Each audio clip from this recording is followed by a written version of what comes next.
नमस्कार, मैं राजेश भारद्वाज आप सभी का क्लैट प्रेप के ऑनलाइन प्लेटफॉर्म पर हार्दिक स्वागत करता हूं। Hello everyone, welcome to CLAT prep. आज है 17 जुलाई 2025। जैसा कि आप सभी को पता है, हम डेली न्यूज़ एनालिसिस करते हैं, फैक्चुअल एनालिसिस करते हैं और उसके साथ साथ 20 क्वेश्चंस की प्रैक्टिस भी करते हैं। तो चलिए उसी सीक्वेंस को कंटिन्यू करते हैं। आज कौन सा दिन है? तो आज है 17 जुलाई 2025। तो आज के द हिंदू के अंदर या दूसरे जो न्यूज़पेपर्स है उसके अंदर कौन कौन सी इंपॉर्टेंट न्यूज़ हैं, चलो हम उसको डिस्कस करने की कोशिश करते हैं। सबसे पहले न्यूज़ आती है, government merges 36 schemes to float farm programme. देखो समझना, हमारा जो इंडिया है ना, इस इंडिया में जो मैक्सिमम लोग जो एम्प्लॉयड है ना, वो कौन सा फील्ड है? तो फार्मिंग है, एग्रीकल्चर है ना। हमारी जो कंट्री है उसकी जो जीडीपी मैक्सिमम एग्रीकल्चर पे डिपेंड करती है, आप इस बात को जानते हैं। और जो थर्ड जो टर्सरी सेक्टर होता है उसके ऊपर हम तेज गति से बढ़ रहे हैं बेसिकली ना, जो आपका सर्विस सेक्टर होता है, ठीक है। तो हमारे यहाँ पर, अच्छा एक बात बताओ, अगर फार्मर्स उगाएगा ही नहीं, अगर कुछ उगेगा नहीं खाने को लेकर, तो कल क्या हो जाएगा? फूड क्राइसिस हो जाएंगे।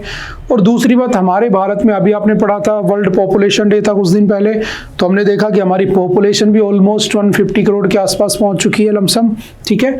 तो हमें इतने बड़े देश में इतने सारे लोगों के लिए खाना भी बनाना होता है। हमें ये भी ध्यान रखना होता है कि हमें एक्सपोर्ट करना पड़े, ना कि इंपोर्ट करना पड़े, यानी कि हम पैसा कमाएं ना कि कहीं से इंपोर्ट करके पैसा गंवाएं। तो इन सारी बातों को ध्यान में रखते हुए सरकार जो है वो हमारे जो फार्मर्स है, जो किसान भाई है, उन लोगों के लिए बहुत सारी स्कीमें चलाती है। जैसे सोइल की फर्टिलिटी से रिलेटेड सॉइल हेल्थ कार्ड बनाए जाते हैं, जो हमने लास्ट द हिंदू एनालिसिस के सेशन में डिस्कस किए थे, ठीक है। सिमिलरली उनको अच्छे से उनको मोटिवेट किया जा सके एग्रीकल्चर करने के लिए, तो उनको प्रधानमंत्री किसान सम्मान निधि योजना दी जाती है, ठीक है। जो प्रधानमंत्री किसान सम्मान निधि योजना होती है उसके अंडर आपको पता है कि साल के 6,000 रुपए पर ईयर, और वो भी कितनी किस्तों में? 2-2 हजार रुपए की 3 किस्तों में किसानों को दिए जाते हैं, ठीक है। और भी बहुत सारी स्कीमें चलाई जाती हैं, कृषि सिंचाई योजना चलाई जाती है, दुनिया भर के लोन स्कीम्स चलाई जाती हैं, ताकि क्या हो सके? मैक्सिमम प्रोडक्शन हो सके और हमें किसी पे डिपेंडेंट ना होना पड़े। उसके बाद भी याद रखना, इस बार का जो बजट था हमारा 2025-2026 का बजट, उस बजट में हमारी सरकार ने एक स्कीम लॉन्च की थी जिसका नाम था प्रधानमंत्री धन धान्य कृषि योजना। और जो ये प्रधानमंत्री धन धान्य कृषि योजना है वो इस बार के बजट में लॉन्च की गई थी। और इस बजट की इस स्कीम के अंदर सरकार ने पहले से चल रही किसानों से रिलेटेड जो 36 स्कीम थी उनको मिक्स करके इसी के अंदर क्या कर दिया है? ज्वाइन कर दिया है। और बस याद रखना एग्जाम के पॉइंट ऑफ व्यू से भी कि जो आपका प्रधानमंत्री धन धान्य कृषि योजना है उसमें 24,000 crore rupees per year annually खर्च किए जाएंगे, और वो अगले 6 सालों तक, नेक्स्ट 6 ईयर तक क्या होंगे? वो पैसे इन्वेस्ट किए जाएंगे। 24,000 करोड़ पर ईयर की बात हो रही है, ठीक है। जैसे फॉर एग्जाम्पल आपकी जो 100 डिस्ट्रिक्ट हैं उनको ढूंढा गया, कौन सी 100 डिस्ट्रिक्ट जहां पर मैं कह सकता हूं कि सोइल की फर्टिलिटी कम है, मान लो वहां पर फॉर एग्जांपल इरिगेशन के लिए पानी की कमी है, ऐसे 100 डिस्ट्रिक्ट्स को चूज किया जाएगा और उसके अंदर इन सारी स्कीम्स का यूज बेनिफिट लोगों तक पहुंचाया जाएगा, ताकि जो हमारी एग्रीकल्चर है, जो हमारा प्रोडक्शन है, उसको क्या किया जा सके? बूस्ट किया जा सके। तो the union cabinet on the Wednesday approved the prime minister धन धान्य कृषि योजना to enhance agricultural productivity and increase adoption of the sustainable agriculture practices across the country. The scheme was announced in the union budget इस साल आई थी। After the cabinet meeting, Union Minister Ashwini Vaishnaw told press persons that the center had merged 36 schemes of 11 ministries into the PMDDKY। तो याद रखना, जो आपकी PMDDKY है वो इंपॉर्टेंट हो जाती है एग्जाम के लिए। उसके अंदर जो पहले की 36 स्कीम थी उनको मर्ज कर दिया गया है, और जो अगले 6 साल के लगभग 24,000 करोड़ रुपए उसमें क्या किए जाएंगे?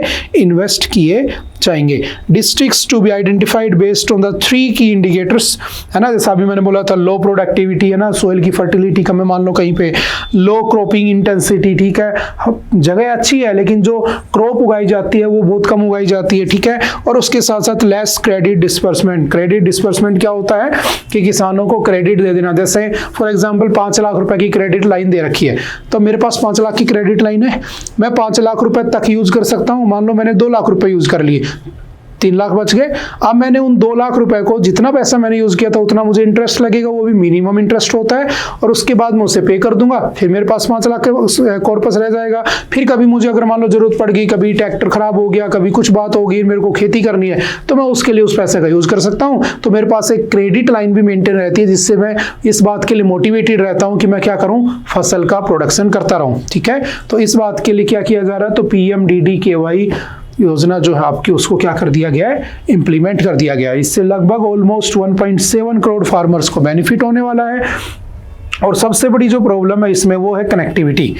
आप कनेक्टिविटी कैसे पहुंचाओगे ना, बहुत सारे गांव ऐसे होते हैं, रूरल एरियाज ऐसे होते हैं जहां पर मेन शहरों से, सिटी से कनेक्टिविटी नहीं है।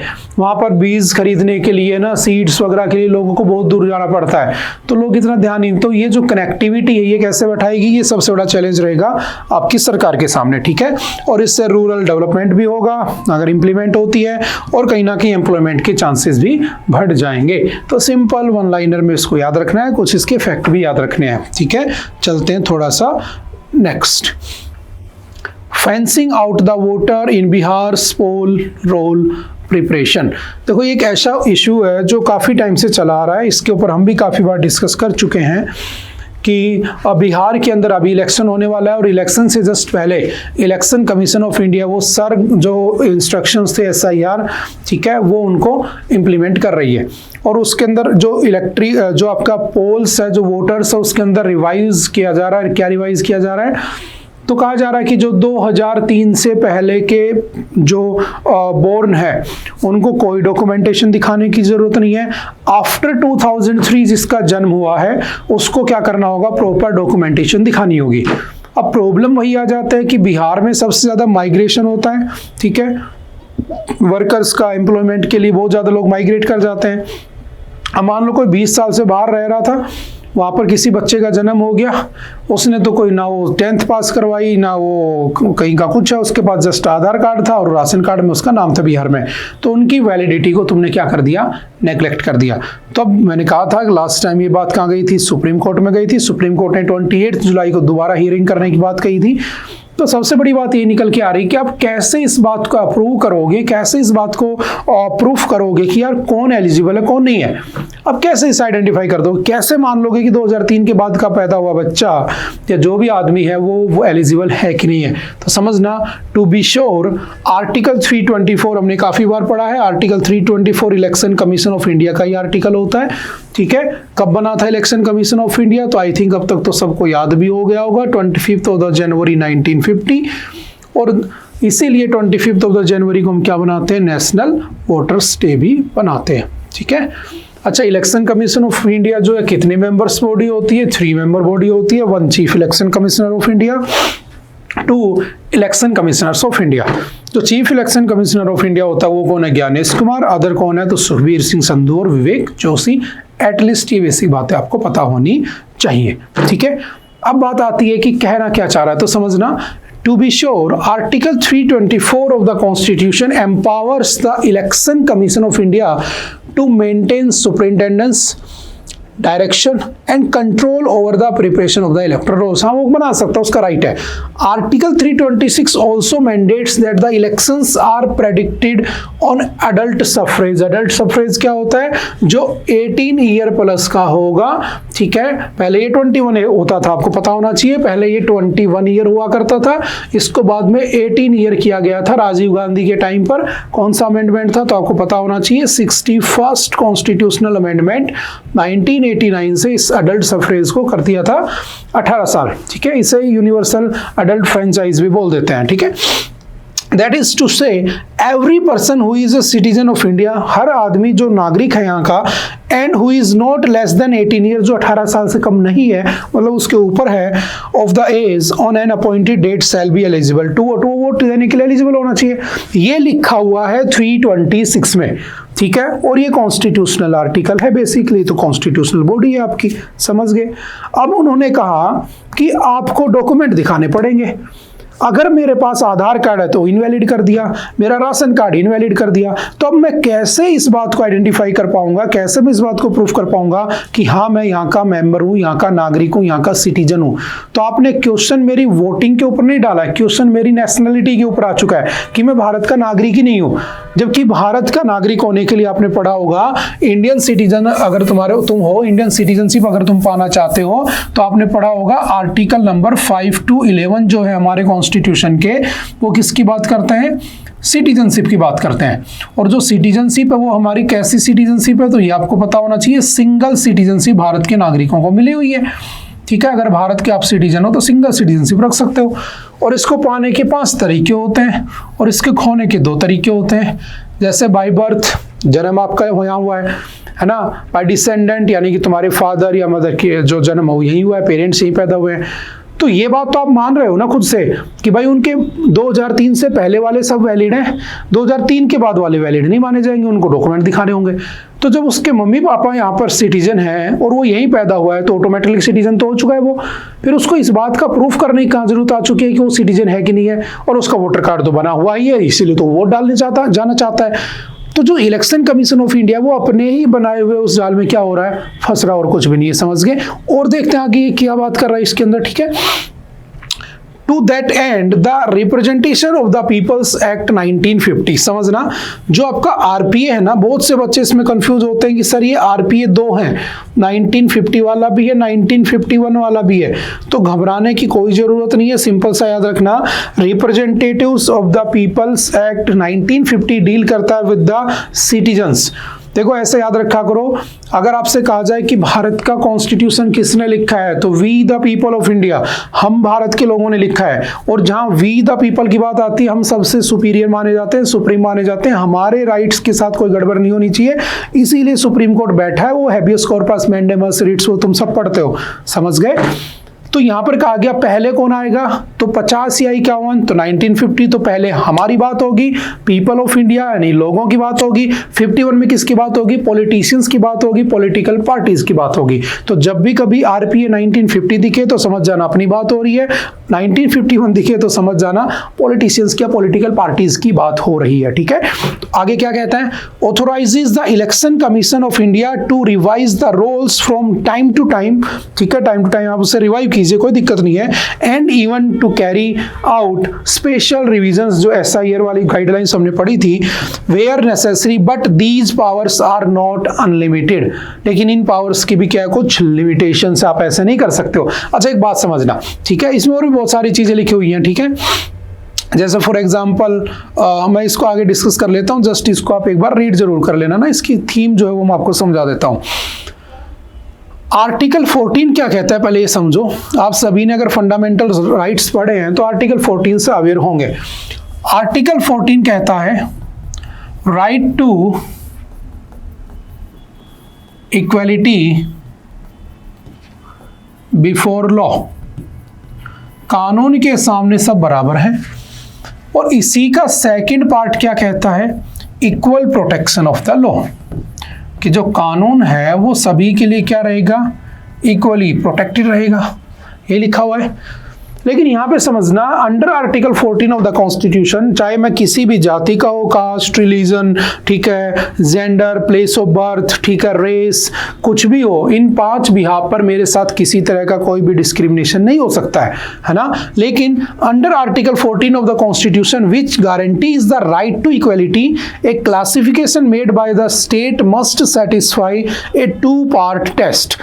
There must be an intelligible differentia distinguishing those people, ठीक है, हाँ, those people grouped together from those people left out, ठीक है, जो लोग बचे हैं, जो लोगों को आप उसमें काउंट कर रहे हो, किसी भी तरह का किसी के साथ भी क्या नहीं होना चाहिए, डिस्क्रिमिनेशन नहीं होना चाहिए। याद रखना, इवन अगर कोई बाहर से भी आता है, अगर कोई फॉरेनर्स भी है, तो उसके लिए भी यहाँ पर इक्वालिटी बिफोर लॉ दी गई है, ये भी ध्यान रखना। And that differentia must bear a rational relation to the object sought to be achieved by the law or action in the question, ठीक है।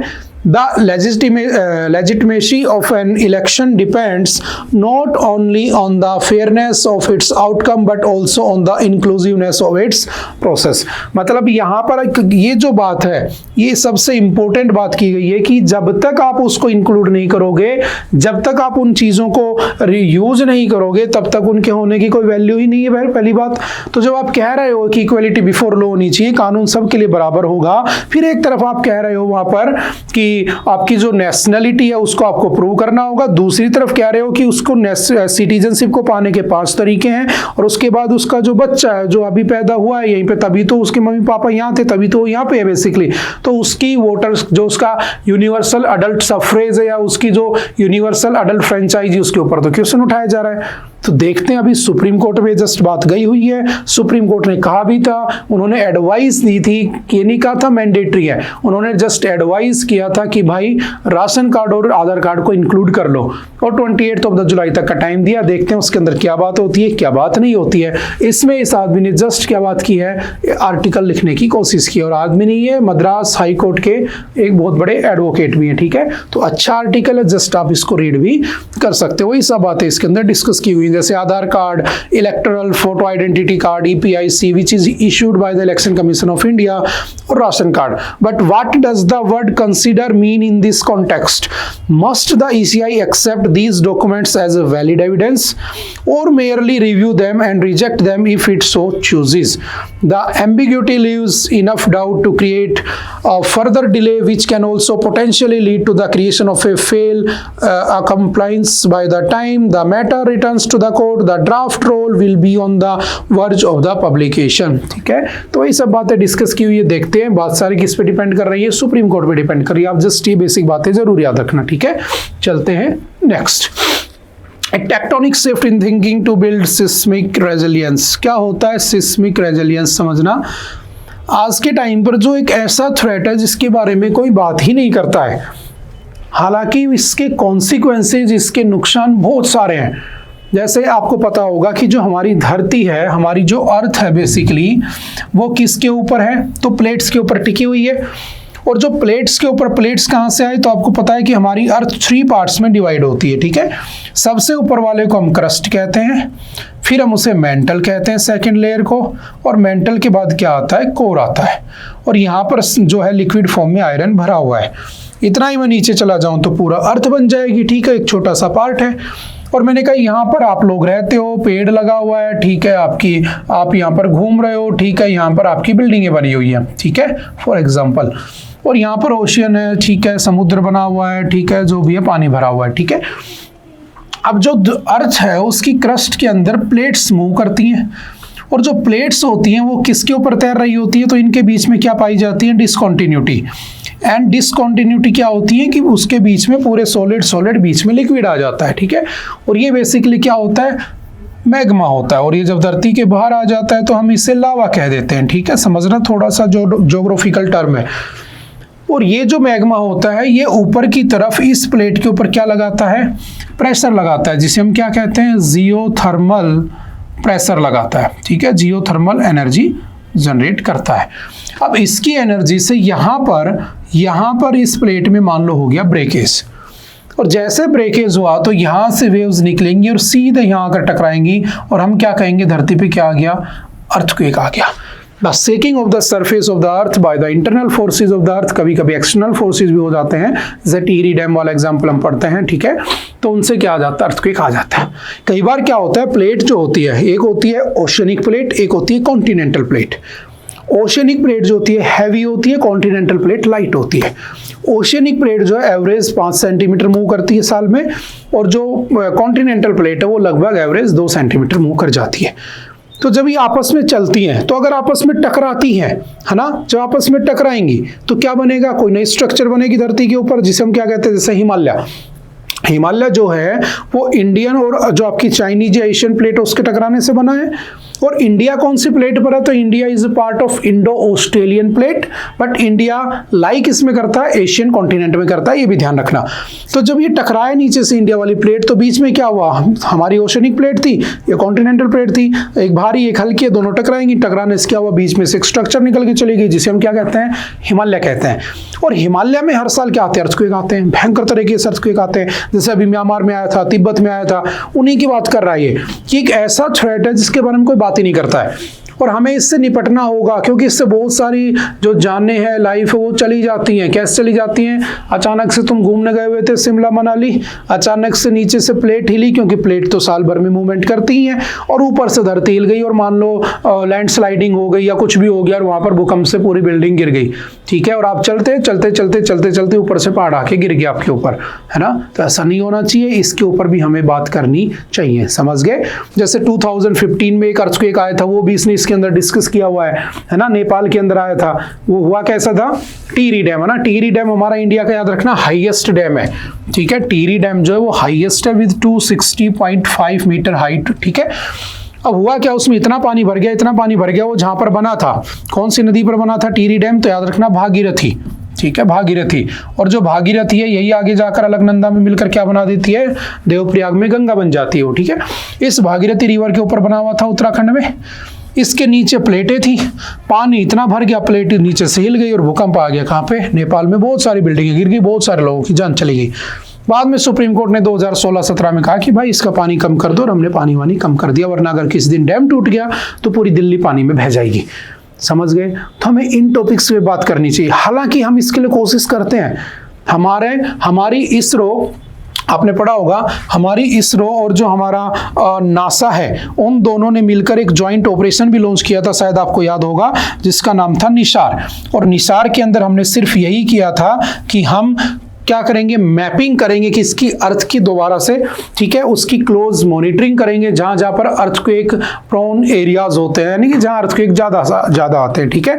तो उसके लिए हम निसार मिशन भी लॉन्च करें, ताकि एक सैटेलाइट हमेशा यही काम को फाइंड आउट करने के लिए बनी रहे। समझ में आ रही बात?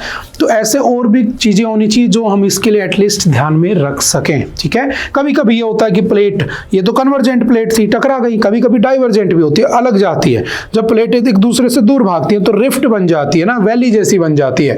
और जब ऐसी स्ट्रक्चर होगी तो भी कुछ ना कुछ नुकसान होगा। और कभी कभी प्लेट क्या होती है? पैरेलल होती हैं, तो ये भी आगे बढ़ रही है, ये भी आगे बढ़ रही है, या इधर जा रही है, इधर जा रही है, ये भी हिलेगी साल में, ये भी हिलेगी, तो क्या होगा? मूवमेंट होगा। मूवमेंट होगा तो ऊपर क्या होगा?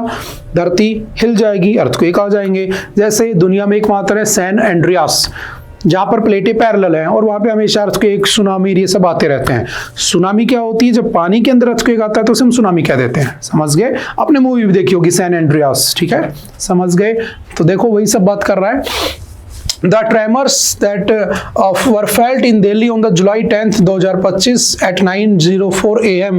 with a magnitude of 4.4 on the Richter scale. 4.4 magnitude का रिक्टर स्केल के ऊपर उसका मैग्नीट्यूड था, यानी कि अगर आप बात करोगे तो ऑलमोस्ट आपके डेंजर जोन के अंदर वहां पर वो आता है ना। जैसे अभी बात कर रहा है कि आपका India seismic risk is rooted in the northward drift of the Indian plate colliding with the Eurasian plate at 4 centimetres. वही सब बात कर रहा है। ग्रेट हिमालयन अर्थक्वेक कहा जाता है। 300 मिलियन पीपल जो है नॉर्थ इंडिया, नेपाल, भूटान में इसके इम्पैक्ट में हमेशा रहते हैं। The global seismic context heightens the urgency. The Greece earthquake, ठीक है, जिसमें 5000 किलोमीटर दूर आया था और वहां पर उसने सबको नुकसान पहुंचा दिया। अब देखो, जब अर्थक्वेक पढ़ ही रहे हो तो आपके एग्जाम में कई बार क्वेश्चन आ जाता है ना। अर्थक्वेक जब पढ़ ही रहे हो तो कई बार एग्जाम में क्वेश्चन आ जाता है कि जब अर्थक्वेक आता है तो नुकसान क्या होता है। तो अर्थक्वेक में 3 तरह की वेव निकलती है, पी वेव, एस वेव और एक होती है एल वेव। इसे कहते हैं प्राइमरी वेव। ये आपकी चली जाती है सॉलिड से भी, लिक्विड से भी, सबसे पास हो जाती है, ठीक है, गैसेज से पास हो जाती है, साउंड वेव्स की तरह ट्रैवल करती हैं। और जो एस वेव्स होती हैं वो सिर्फ और सिर्फ किससे जाती हैं? ओनली थ्रू सॉलिड, सॉलिड के पास थ्रू ही पास होती हैं। और जो आपकी एल वेव्स होती हैं, एल वेव्स को कहा जाता है सरफेस वेव्स, ठीक है।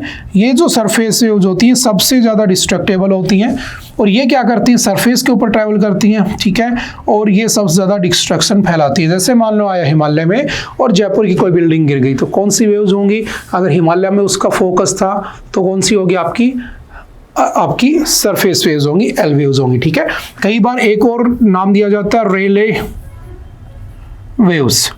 अब रेलिक वेव्स क्या होती हैं? ये सरफेस वेव्स ही होती हैं, बट ऐसे ऑसिलेशंस में चलती हैं, ठीक है। इन्हें रेलिक वेव्स भी कह दिया जाता है, ठीक है। तो these are most destructible waves, ठीक है, क्रिएटेड बाय द अर्थक्वेक। समझ गए? तो बेसिक सी बातें याद रखना, ठीक है।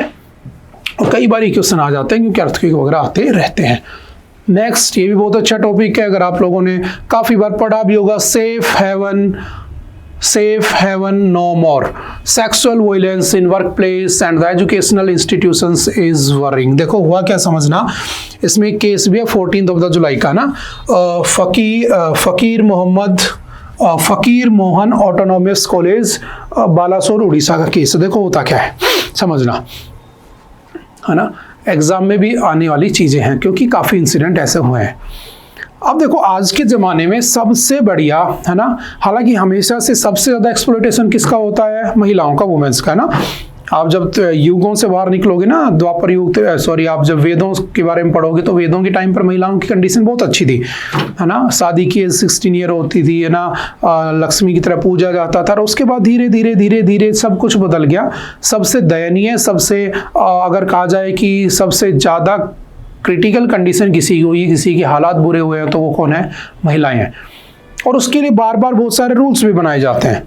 तो आज के ज़माने की अगर मैं बात करूं, है ना, चाहे वो सती प्रथा की मैं बात कर रहा हूं, चाहे मैं विधवा या विडो रीमैरिज की बात कर रहा हूं, है ना, वो हमेशा एक्सप्लॉयटेशन वुमेन का ही होता है। चाहे मैं मुस्लिम्स के अंदर बात करता हूं, ट्रिपल तलाक की, चाहे किसी भी रिलीजन में आप चले जाओ, हर रिलीजन क्या होता है? मेल डोमिनेंट होता है, ठीक है। तो हम इसके ऊपर थोड़ा सा डिस्कस कर लेते हैं क्या कह रहा है। तो हेवन क्या होता है कि फॉर एग्जाम्पल जैसे स्कूल है, ठीक है, बच्चे स्कूल में पढ़ते हैं, तो पेरेंट्स को लगता है कि यार मेरी बच्ची जो है ना, मेरी बेटी, वो स्कूल में सबसे सेफ है, कोई टेंशन की बात नहीं, वो पढ़ने गई है, शिक्षा का मंदिर है वो।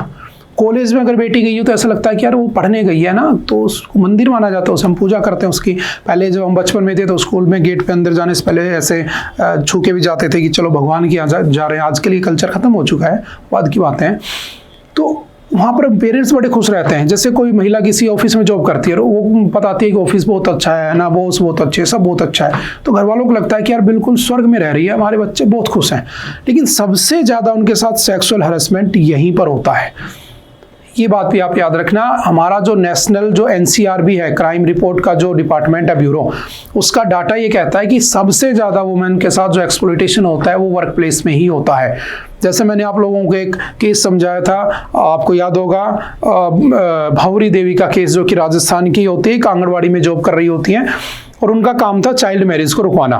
और जब चाइल्ड मैरिज को रुकवाने के लिए वो एक घर में जाती हैं जहाँ पर एक बच्चे की शादी की जा रही थी, और वो जो अपोज करती है तो उसके हस्बैंड के सामने उनका रेप कर दिया जाता है, गैंग रेप हो जाता है। फिर सुप्रीम कोर्ट में बातें पहुंचती है। सुप्रीम कोर्ट उसके बाद 1997 में क्या लाती है? तो सुप्रीम कोर्ट उसके बाद 1997 में विशाखा गाइडलाइंस लाती है, और उसके बाद जो वर्क प्लेस होता है, उस वर्क प्लेस के अंदर उनकी वर्किंग कंडीशंस को बेहतर बनाने के लिए क्या होता है? पोस एक्ट लाया जाता है। और पोस एक्ट कौन से ईयर में आता है? 2013 में आ जाता है, ठीक है। और पोस एक्ट के अंदर ये कहा गया कि तुम्हें एक इंटरनल जो कमेटी है वो बनानी होगी, ठीक है, इंटरनल कंप्लेंट कमेटी बनानी होगी, इंटरनल कंप्लेंट कमेटी बनानी होगी, ठीक है, जो एक ऐसा ऑफिस जिसमें 10 मेंबर से ज़्यादा लोग काम करते हैं, जॉब करते हैं, तो वहाँ पर ICC होनी चाहिए, and it is mandatory, compulsory होना चाहिए। हालांकि बहुत सारे ऑर्गेनाइजेशंस नहीं बना के रखते, इवन बहुत सारे गवर्नमेंट ऑर्गेनाइजेशंस में ये नहीं होती है। और उसमें दिक्कत ये है ना कि वहाँ पर अगर बना दी गई तो बहुत बार ये होता है कि जो उसका हेड है वही सेक्सुअल हैरेसमेंट में फंस जाता है, क्योंकि जो लोग वहाँ पर हेड बने बैठे हैं वही इसमें इन्वॉल्व है।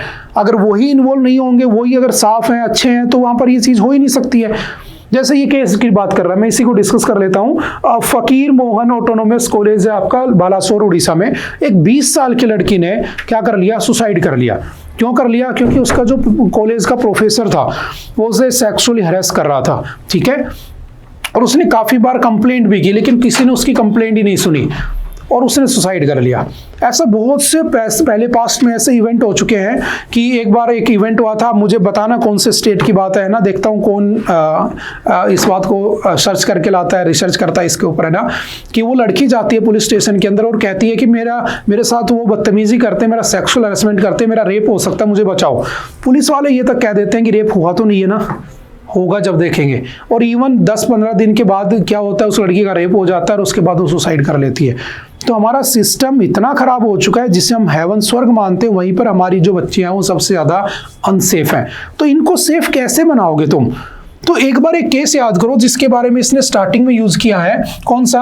आपका निर्भया रेप केस। जब निर्भया रेप केस हुआ था, ठीक है, क्योंकि अभी आपने देखा आपके वहां पर आरजी कर जो हॉस्पिटल है वेस्ट बंगाल में, वहां पर भी रेप केस हुआ, ठीक है। तो उसके बाद भी कुछ नहीं बदला। निर्भया रेप केस में 2012 में आप विश्वास नहीं करोगे कि एक चलती बस के अंदर उस लड़की के साथ रेप होता है और इवन 20-25 किलोमीटर तक वो बस घूमती रहती है, ठीक है, और सुनसान सड़क है, उसके ऊपर वो बस घूम रही है, उसमें उस बच्चे के साथ रेप हो रहा है, वो चिल्ला रही है। लेकिन सबसे बड़ी बात ये थी कि वहां पर कोई पुलिस वाले की गाड़ी नहीं थी, कोई पेट्रोलिंग ही नहीं कर रहा होता है।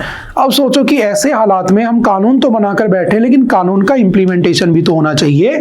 अब तुम पोस्ट एक्ट बना के बैठे हो, किसी ऑफिस में 25 आदमी काम करते हैं और किसी महिला के साथ सेक्सुअल हैरेसमेंट हो रहा है, वो शिकायत करती है ना, बॉस ही उसमें शामिल है, तो बॉस क्या करेगा? उसे कहेगा मैं कैरियर खराब कर दूंगा, या तो तुम अपनी शिकायत वापस ले लो, या तुम जॉब छोड़ के चली जाओ।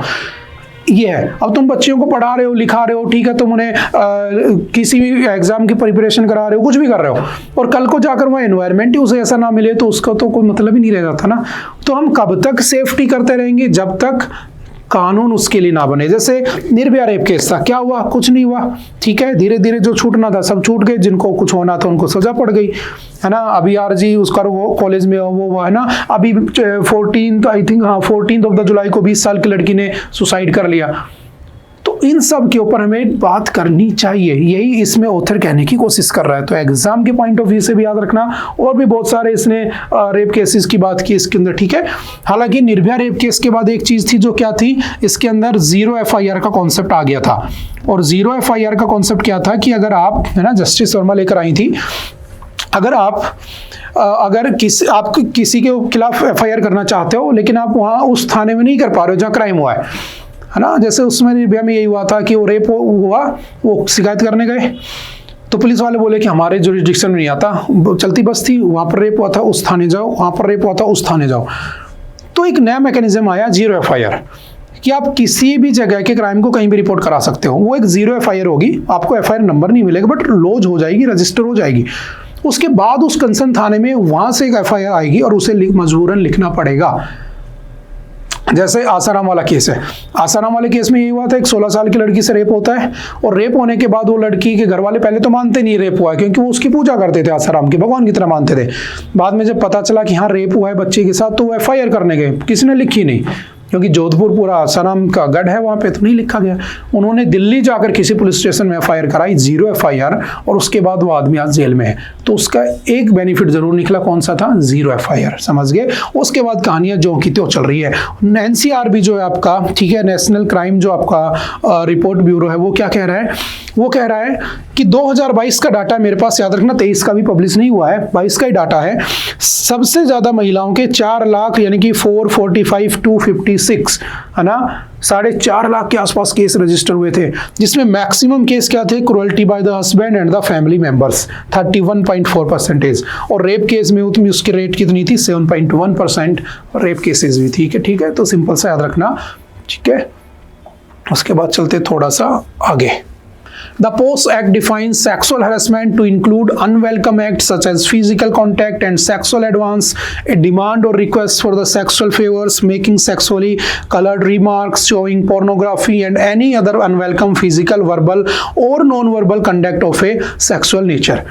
The Supreme Court in a landmark judgment in the Vishakha and others versus State of Rajasthan 1997 case gave Vishakha guidelines. These guidelines found on the basis for the sexual harassment of the woman at the workplace, prevention, prohibition and the redressal act 2013। और इसके ICC में 10 member mandatory होते हैं। अगर आप नहीं रखते हो तो आपको फाइन भी पड़ सकता है, और आपका जो इंस्टीट्यूशन का लाइसेंस वो भी क्या हो सकता है? कैंसिल हो सकता है, ठीक है। चलते हैं थोड़ा सा आगे। सम cheer India needs to diversify its energy sources to keep trade deficit flow low। होता क्या है समझना, है ना। The Commerce Ministry monthly export-import data indicate that June's merchandise trade show the sharpest uptick in outbound shipments to the US in 14 months at a growth rate of 23.5% to $8.3 billion. It is important to note that refined petroleum products have traditionally constituted the largest chunk of the India's goods export. हमने जो export किया उसमें 15% के लगभग क्या था, petroleum ही था। अब देखो होता क्या है, मान लो रशिया है, ठीक है, रशिया से हम क्या खरीदते हैं, ऑयल खरीदते हैं। हालांकि ट्रंप साहब जो हैं, आप ट्रंप साहब को तो जानते हो, उन्होंने कहा था कि अगर कोई रशिया से ऑयल खरीदेगा तो मैं उसके ऊपर 500% क्या लगा दूंगा, टैरिफ लगा दूंगा। वो 100% के ऊपर आ चुके हैं। और हम रशिया से इसलिए खरीदते हैं, इंडिया रशिया से इसलिए खरीदता है क्योंकि रशिया जो है वो आज के टाइम पर क्या दे रहा है, सबसे सस्ता दे रहा है, चीप दे रहा है, क्योंकि उसके पास मार्केट में दूसरा सप्लायर ही नहीं है। जब सप्लायर नहीं है तो उसकी मजबूरी है उसे चीप सस्ते में देना पड़ेगा। तो भारत सस्ते में खरीद रहा है, अपने भंडार भर रहा है, ठीक है, स्टोर कर रहा है भारत। अमेरिका कह रहा है कि अगर तुम रशिया से लोगे तो मैं तुम पे फाइन लगा दूंगा। अब मुझे अमेरिका की भी सुननी है, मुझे रशिया से भी निपटना है ना, मुझे चाइना जैसे देशों से भी निपटना है। तो मैं क्या करता हूँ, मैं रशिया से मंगवा लेता हूँ पेट्रोलियम, ठीक है, आ गया मेरे पास। अब मैं उसको रिफाइन कर करके नए प्रोडक्ट बनाता हूँ, ठीक है, और उसको दूसरे देशों में एक्सपोर्ट कर देता हूँ। तो होता क्या है, मैं एक तरफ इंपोर्ट कर रहा हूँ, तो इंपोर्ट करने के लिए मेरे पास कैसा आना चाहिए, सस्ता आना चाहिए, ठीक है, और उसी प्रोडक्ट को मैं रिफाइन करके क्या कर रहा हूँ, इसको एक्सपोर्ट कर रहा हूँ। पहले इंपोर्ट किया, मंगवाया सस्ता, अब एक्सपोर्ट कैसा करूंगा, थोड़ा सा महंगा करूंगा ना। अगर मैं चीप ही कर दूंगा तो मेरा फायदा नहीं होगा। तो मैं सस्ता मंगवा के महंगा बेच रहा हूं, तभी तो मैं फायदा कमाऊंगा। तो डेफिसिट क्या होता है, बजट पढ़ा है कभी, ये तो होता है कि मेरी टोटल इनकम मान लो 10,000 रुपये, टोटल खर्चा एक्सपेंडिचर मान लो 12,000 रुपये, और मान लो उसके ऊपर मेरा खर्चा कितना हो गया, 2,000 एक्स्ट्रा हो गया। और जब 2,000 रुपये एक्स्ट्रा खर्चा हो गया तो उसके ऊपर क्या होगा, 2,000 रुपये मेरा डेफिसिट हो गया। तो अगर मैं बजट की सेंस में बात करूं तो फिस्कल डेफिसिट हो गया, अगर मैं ट्रेड की सेंस में बात करूं तो ट्रेड डेफिसिट हो गया। तो अगर मुझे ट्रेड डेफिसिट को कम रखना है तो मुझे इंपोर्ट एक्सपोर्ट का ध्यान रखना होगा। तो अगर मान लो रशिया जो है, मेरा 15% पैसा कहां से आ रहा था, पेट्रोलियम से। अब मान लो अमेरिका ने कह दिया कि हम तुम्हारे ऊपर टैरिफ लगा देंगे, तो मेरे पास 100% टैरिफ भी तो लग चुका है ना। तो मुझे उससे निपटने के लिए क्या करना होगा, मेरे प्रोडक्ट को थोड़ा महंगा करके बेचना होगा। अगर मैं महंगा करके बेचूंगा तो दुनिया में हो सकता है कि उस देश को कहीं और सस्ता मिल रहा हो, वो मुझसे खरीदे ना। तो हो सकता है मेरा डेफिसिट बढ़ जाए। तो मुझे ट्रेड डेफिसिट को क्या करना है, कम रखना है। उसके लिए मुझे क्या एफर्ट लगाने चाहिए, उसी की बात इसमें की गई है और कुछ भी नहीं है। समझ गए? कौन सी मिनिस्ट्री है, कॉमर्स मिनिस्ट्री इसके लिए ध्यान रखती है। While many believe US President Donald Trump is unlikely to stay the course on his threat of 100% secondary tariffs on the countries buying Russian crude to pressure Moscow to end its invasion of the Ukraine, it hints ठीक है, क्या हो जाएगा इसके अंदर, basically तो वही बात कर रहा है कि अगर हम ऐसा करते हैं तो हो सकता है कि हमारा ट्रेड डेफिसिट बढ़े, और उसको कम करने के लिए हमें क्या करना चाहिए, हमारे जो बेसिकली एनर्जी सोर्स उसको डाइवर्सिफाई करना चाहिए। मतलब हमें दूसरे चीज़ों पर भी चले जाना चाहिए, ठीक है। जैसे फॉर एग्जांपल यहीं पर अगर मैं बात करूं क्लीन एनर्जी की, तो हमें किसकी तरफ चले जाना चाहिए, क्लीन एनर्जी की तरफ चले जाना चाहिए, और क्लीन एनर्जी का ज़्यादा से ज़्यादा प्रोडक्शन करके, ताकि हमारी डिपेंडेंसी दूसरों पर ना रहे और हम अपने आप पे डिपेंड हो जाए, तो हमें टैरिफ का कोई डर ही ना रहे। जैसे फॉर एग्जांपल हम इलेक्ट्रॉनिक गुड्स से लगभग 46.93% पैसा कमाते हैं, चाय से हम 32.64% एक्सपोर्ट करते हैं, ठीक है, मीट डेयरी पोल्ट्री से 19.7, मैरीन प्रोडक्ट्स से हम 13.33% पैसा कमाते हैं। तो ये सारे इस आर्टिकल की क्या थी, न्यूज़ एक्सट्रैक्ट की हुई, ठीक है। नेक्स्ट कौन सा है, rethinking the reinforced one front war concept. देखो होता क्या है, ये बात हम काफ़ी बार डिस्कस कर चुके हैं ना, आप सभी जानते हो, तो ज़्यादा टेंशन नहीं लेनी है क्या। देखो, Indian strategists have long worried about the deepening security partnership between China and Pakistan। देखो, मैंने कहा ये मेरा भारत है, ठीक है, और इस भारत के बगल में यहाँ बैठा है पाकिस्तान और यहाँ बैठा है चाइना। तो एक्चुअल में मुझे चाइना से कोई खतरा ही नहीं है, ये इसमें डिस्कस किया गया है। एक्चुअल में पाकिस्तान जो है ना, वो चाइना के लिए टेस्टिंग ग्राउंड बन चुका है। जैसे अभी हमारा पहलगाम इंसिडेंट हुआ था, आपको याद होगा, आपने याद भी कर लिया होगा सब कुछ। पहलगाम इंसिडेंट जो हुआ था, उसके बाद हमने एक ऑपरेशन किया था, ऑपरेशन सिंदूर। और ऑपरेशन सिंदूर में पाकिस्तान जो मैक्सिमम चीजें यूज कर रहा था वो किसकी कर रहा था? चाइना की। तो चाइना इज एक्चुअली टेस्टिंग, क्या टेस्ट कर रहा है? अपने वेपन्स को टेस्ट कर रहा है। किसके अगेंस्ट? इंडिया के अगेंस्ट। तो एक्चुअल में ये कह रहा है कि कभी भारत चाइना हो ही नहीं सकता है, हमेशा लड़ाई वन फ्रंट पे रहेगी, और वो क्या है? भारत पाकिस्तान। बट पाकिस्तान के रूप में, पाकिस्तान के भेष में बैठा कौन है वहां? चाइना बैठा है, ऐसा ही कहने की कोशिश कर रहा है, और बिल्कुल सच कह रहा है। अब देख लो, किसी भी सिनेरियो को उठाकर देख लो, हर चीज में पाकिस्तान की हेल्प करने के लिए चाइना आ जाता है। चाहे आप बात कर लो मिलिट्री की, पूरी हेल्प देता है, चाहे आप बात कर लो टेक्नोलॉजी की, चाइनीज टेक्नोलॉजी तो यूज कर रहे थे सारे के सारे, ठीक है। चाहे आप बात कर लो आर्म्स की, हथियारों की, चाइना वहां पर देता है, टेस्टिंग करवाता है, ठीक है। वो भी देखता है कि मेरे हथियार कितने चलते हैं, हालांकि नहीं चले बाद की बात है। इंटेलिजेंस, ठीक है, इंटेलिजेंस वही प्रोवाइड कराता है पूरा। इवन जो स्पेस, अभी देखा होगा पाकिस्तान लूनार मिशन कर रहा है चाइना के साथ मिलकर, है ना, पहला उसका लूनार मिशन होगा, तो उसमें भी उसकी हेल्प कर रहा है। दूसरी तरफ क्या है? बाइडू, बाइडू जानते हो, जैसे गूगल है ना, ऐसे क्या होता है? बाइडू होता है वहां पे, है ना, उनका खुद का जीपीएस और खुद का इंटरनेट सिस्टम होता है, ठीक है, चाइना का। तो बाइडू की हेल्प से वो नेविगेशन यूज करता है और भारत पे मिसाइलें डालता है, तो उसने बाइडू का यूज किया होता है। हमारे पास जीपीएस का ऑप्शन है, लेकिन हमने खुद का बना रखा है, कौन सा? IRNSS, आपने पढ़ा होगा, Indian regional navigation satellite system, है ना। और ये इसकी को हम क्या कहते हैं देसी भाषा में? नाविक भी कह देते हैं, ठीक है, नाविक भी इसका निकनेम है, समझ गए।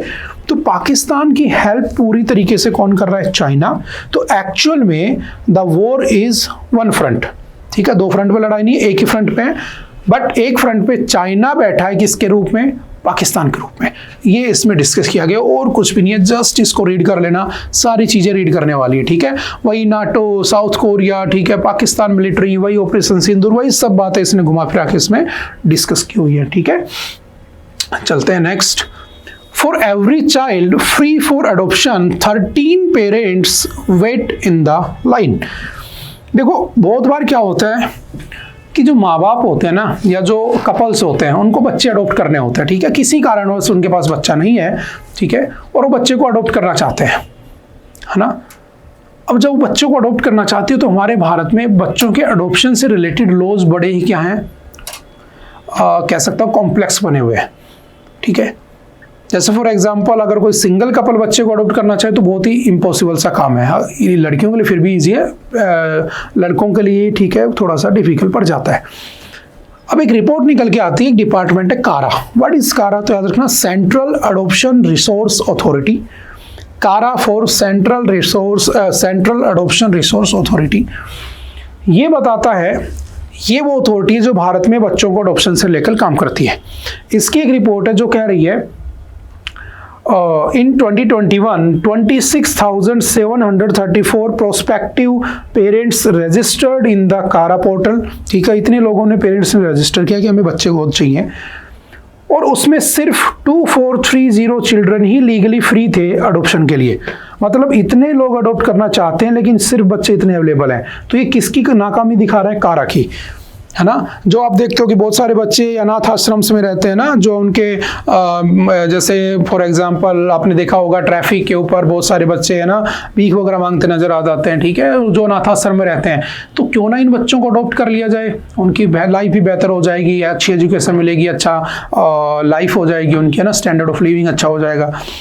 तो लोग अडॉप्ट तो करना चाहते हैं, प्रॉब्लम ये डिस्कस की हुई है, बट बच्चे ही नहीं है।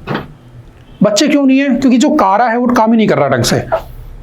अब सोचो 2021 में इतने लोगों ने अप्लाई किया और सिर्फ कितने बच्चे अडॉप्ट करवाए गए? 2430।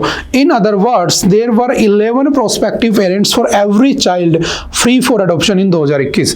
जितने बच्चों को अडॉप्ट करने के लिए फ्री थे बच्चे, उसके अंदर एक बच्चे के ऊपर 11 पेरेंट्स थे जो उसको अडॉप्ट कर सकते थे, ठीक है। तो वही जस्ट बात की गई। सबसे ज्यादा कहां पर है जो पेरेंट्स ने रजिस्टर किया है? याद रखना 2025 में तो तमिलनाडु पहले नंबर पे है, उसके बाद आपका महाराष्ट्र है, उसके बाद कर्नाटक है, उसके बाद वेस्ट बंगाल है, जहां पर लोगों ने अपने आप को रजिस्टर किया कि हम बच्चों को अडॉप्ट करना चाहते हैं। तो 2-4 बेसिक सी बातें याद रखना, Tamil Nadu, Maharashtra, Karnataka, waste Bengal.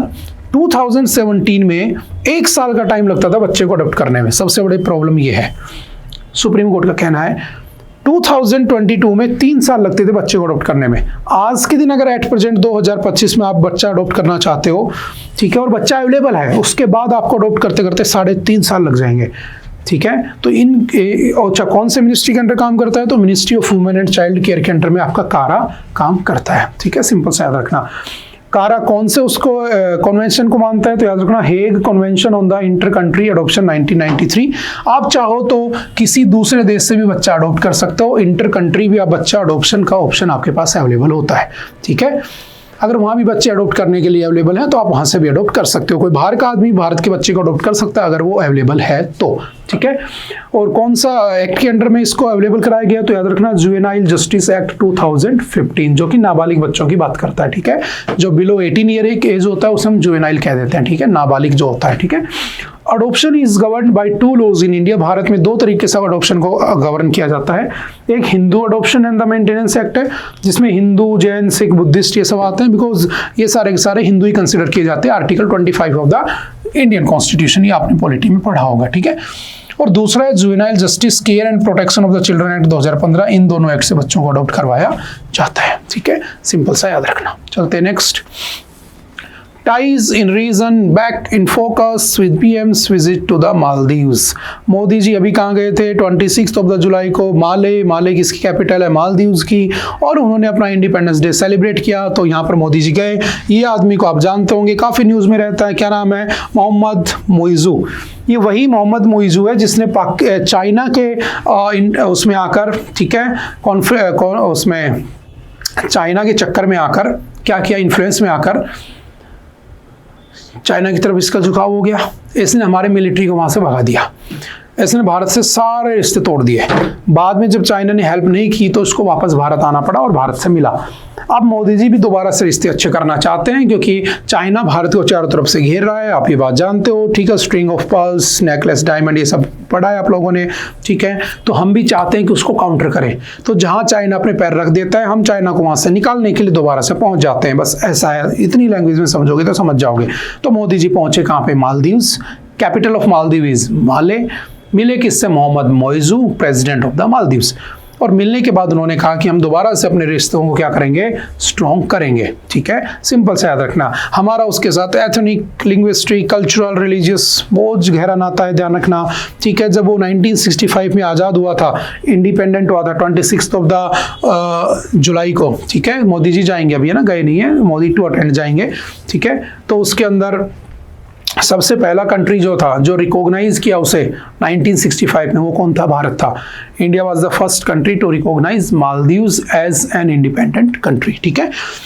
Founding members रह चुके हैं दोनों किसके, सार्क के। सार्क कब बना होता है आप जानते हो, चलो बताना मुझे, सार्क कब बना होता है, ठीक है, कौन से ईयर में बना होता है, 1985 इज द राइट आंसर वैसे, ठीक है।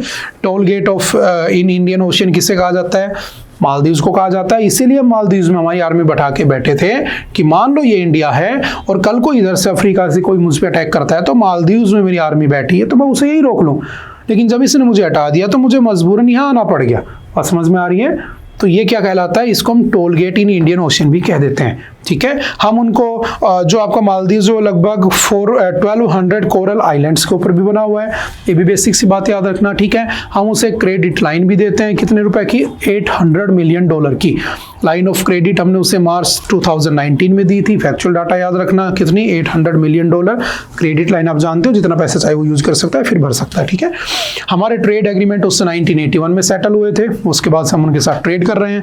ऑपरेशन कैक्टस आप जानते हो, लिट्टे ग्रुप के लोगों को मारने के लिए राजीव गांधी ने क्या किया था, एक ऑपरेशन किया था, ऑपरेशन कैक्टस। कौन था उनका लीडर, अब्दुल्ला लुतूफी को मारने के लिए, ठीक है, मार दिया गया था, ठीक है। एक ये कब हुआ था, 1988 में, और एक ऑपरेशन 1987 में भी हुआ था, वो श्रीलंका में हुआ था, श्रीलंका के लिट्टे ग्रुप के लोगों को मारने के लिए।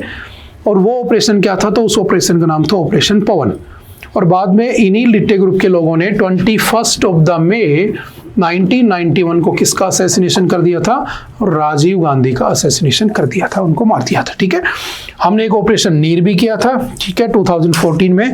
क्या हुआ था, जो आपका मालदीव्स है उसके अंदर जो वहाँ की कंपनी है, ठीक है, माले वाटर एंड सीवरेज कंपनी, इसमें आग लग गई थी। और जब इसमें आग लग गई तो सारा का सारा ये खराब हो गया, तो पानी फिल्टर नहीं हो पा रहा था, पानी नहीं पी पा रहे थे वो लोग, है ना। तो हमने क्या किया, यहाँ से पानी भेजा होता है, ऑपरेशन नीर हमने किया होता है, ठीक है, ये भी ध्यान रखना, ठीक है। चलते हैं next. India seeks US nod for co production of javelin missile. Javelin missile क्या होती है? तो जेवलिन मिसाइल जो है एंटी टैंक गाइडेड मिसाइल है। इंडिया यूएसए के साथ मिलकर इसको बनाना चाहता है, मेक इन इंडिया प्रोजेक्ट के अंदर इसको बनाना चाहता है। ठीक है, क्या नाम है इसका? जेवलिन। जैसे जेवलिन आपने नाम सुना होगा ना, नीरज चोपड़ा जेवलिन थ्रो करता है, सिमिलरली आप अपने कंधे पे रख के बैठ जाओ इस मिसाइल को और चला दो। ये एक फायर एंड फॉरगेट मिसाइल होती है, जैसे आपने पढ़ा होगा नाग मिसाइल, है ना। नाग मिसाइल भी कैसी होती है? फायर एंड फॉरगेट, चलाओ और भूल जाओ। लेकिन नाग मिसाइल के लिए आपको क्या करना होता है? नाग मिसाइल कैरियर नामिका चाहिए होता है। अगर आपने डीआरडीओ पढ़ा होगा, नामिका नाग मिसाइल कैरियर चाहिए, उसके बाद ही आप उसको छोड़ सकते हो। ठीक है, लेकिन ये एक ऐसी मिसाइल है जो बहुत हल्की होती है, मैन पोर्टेबल होती है, जैसा कि फोटो में दिख रहा है, आदमी अपने कंधे पर रखकर बैठ सकता है और सामने से आने वाले किसी टैंक को, है ना, जो मूविंग ऑब्जेक्ट होते हैं उनको उड़ा सकता है। ठीक है, और ये भी फायर एंड फॉरगेट सांप की तरह काम करती है, हीट सेंसिंग जो टेक्नोलॉजी है उसके ऊपर काम करती है। ठीक है, समझ गए? तो इंडिया चाहता है कि ये भारत में बने, किसके कोलैबोरेशन से? यूएसए कोलैबोरेशन से। तो वो भारत में इसका प्रोजेक्ट लगाना चाहते हैं। अमेरिका की कौन सी कंपनी है? तो याद रखना, US Raytheon and the Lockheed Martin company इसके साथ मिलकर ये बनाना चाहता है। और जो जेवलिन है ये most advanced third generation anti tank guided missile in the world है। ठीक है, सबसे एडवांस है, तो भारत इसे बनाना चाहते हैं। तो सिंपल वन लाइनर में याद रखना। और बनाएगा तो भारत की तरफ से कौन आएगा? डीआरडीओ, क्योंकि डिफेंस के वेपन सारे यही बनाता है। और डीआरडीओ ने तो बना रखा है, आपने पढ़ा होगा पटना, पृथ्वी त्रिशूल। ठीक है, पृथ्वी, अग्नि, त्रिशूल, नाग और आकाश। तो ये जो नाग है ये हैवी होती है, 8 किलोमीटर तक रेंज में चली जाती है, और ये आपकी लाइट वेट है, मैन पोर्टेबल है। ठीक है, चलते हैं थोड़ा सा next. Share of the clean energy in electricity still below 30%। देखो, अभी एक डाटा आया जिसमें बताया गया कि भारत में सबसे ज़्यादा अभी भी जो पावर जनरेट हो रही है वो कहाँ से हो रही है? तो थर्मल पावर प्लांट से, यानी कि कोयले से। ठीक है, हमारी डेली जो डिमांड होती है डे टाइम में, उस डे टाइम की डिमांड का 75% जो हिस्सा है वो कहाँ से आता है? कोयले से आता है। लेकिन हमें किस पे डिपेंड होना पड़ेगा? सोलर पे, विंड पे, हाइड्रो पावर पे, क्योंकि these are the resources of renewable energy resources, जिसमें बार बार आप रिन्यू कर सकते हो, कार्बन एमिशन नहीं होता है। लेकिन अगर आप ज़्यादा कार्बन का यूज़ करोगे, एमिशन करोगे, तो क्या होगा? ग्लोबल वार्मिंग बढ़ेगी, टेम्परेचर बढ़ेगा। टेम्परेचर बढ़ेगा तो क्या होगा? ग्लेशियर पिघलेंगे, ग्लेशियर पिघलेंगे तो क्या होगा? पूरी धरती पानी में समा जाएगी। तो उससे बचने के लिए मुझे इन पर जाना चाहिए, लेकिन इन पर कैसे जाऊंगा? ऑलमोस्ट मेरे यहाँ पर 50% जो इलेक्ट्रिसिटी है वो कहाँ से आ रही है? आपके थर्मल पावर प्लांट से। और जो क्लीन एनर्जी है, इससे अभी भी जो मेरी एनर्जी का प्रोडक्शन हो 30% के आसपास ही पहुँचा है, तो मुझे इसे एटलीस्ट 50 तो करना ही पड़ेगा। समझ गए? बस वही डाटा इसने डिस्कस किए हैं। कोयले से 50% के आसपास है।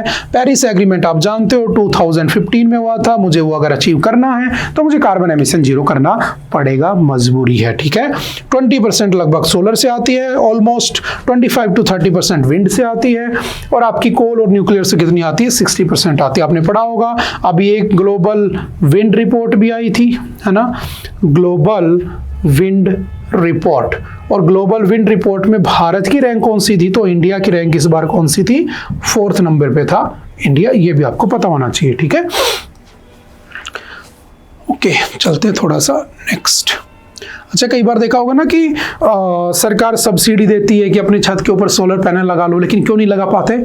अगर आप एक बड़ा सा घर है आपके पास, अगर आप पूरे घर में पूरी इलेक्ट्रिसिटी कंज्यूम करना चाहते हो, एसी, फ्रीज, कूलर सब लगा के, तो ऑलमोस्ट आपकी कॉस्ट 5, 6, 7 लाख रुपए पहुंच जाती है आफ्टर सब्सिडी के बाद। सोचो कुछ टाइम बाद अगर सब्सिडी बंद कर दे सरकार, तो आप लगा ही नहीं सकते हो। तो हमें इसकी कॉस्ट को कम करना पड़ेगा, और कॉस्ट को कम करने के लिए इसका प्रोडक्शन भारत में होना चाहिए, लेकिन ऐसा नहीं होता है। मैक्सिमम बाहर से आते हैं तो महंगे पड़ते हैं। ठीक है, इसीलिए भी हमारा जो प्रोडक्शन है, जो एनर्जी का, वो क्या है? बिलो 30% रह चुका है, तो उसे बढ़ाया जाए, उसके लिए सरकार एफर्ट लगा रही है। तो जस्ट कुछ डाटा याद रखना। Next, new NCERT text book explains how colonial power stole India's wealth. देखो, आपने पढ़ा होगा, जो भारत था ना, भारत को सोने की चिड़िया मुगलों के टाइम पे कहा जाता था। ठीक है, मुगल एरा में, क्योंकि मुगल यहाँ से लूटते थे, यहीं पर बना देते थे। उन्होंने तुमसे लूटा, ताजमहल बना दिया, लाल किला बना दिया, कुछ भी बना दिया, पैसा यहीं था, वो लोग यहीं रहे थे, बाहर नहीं गए थे। बट पैसा बाहर कब गया? पैसा बाहर गया ब्रिटिशर्स के आने के बाद। तो ब्रिटिशर्स ने तुम्हारे उस सोने की चिड़िया के सोना सारा लूट लिया, और तुम्हारे लिए जाते जाते 1947 में सिर्फ चिड़िया छोड़ गए। अब तुम उसे सोने की बना लो, तुम उसे चांदी की बना लो, तुम उसे तांबे की बना लो, कॉपर की, सिल्वर की, गोल्ड की, तुम पे डिपेंड करता है। हम उसके लिए कोशिश कर रहे हैं। हमने 5 ईयर प्लान चला कि हम भारत को यहां तक लेके आ चुके हैं।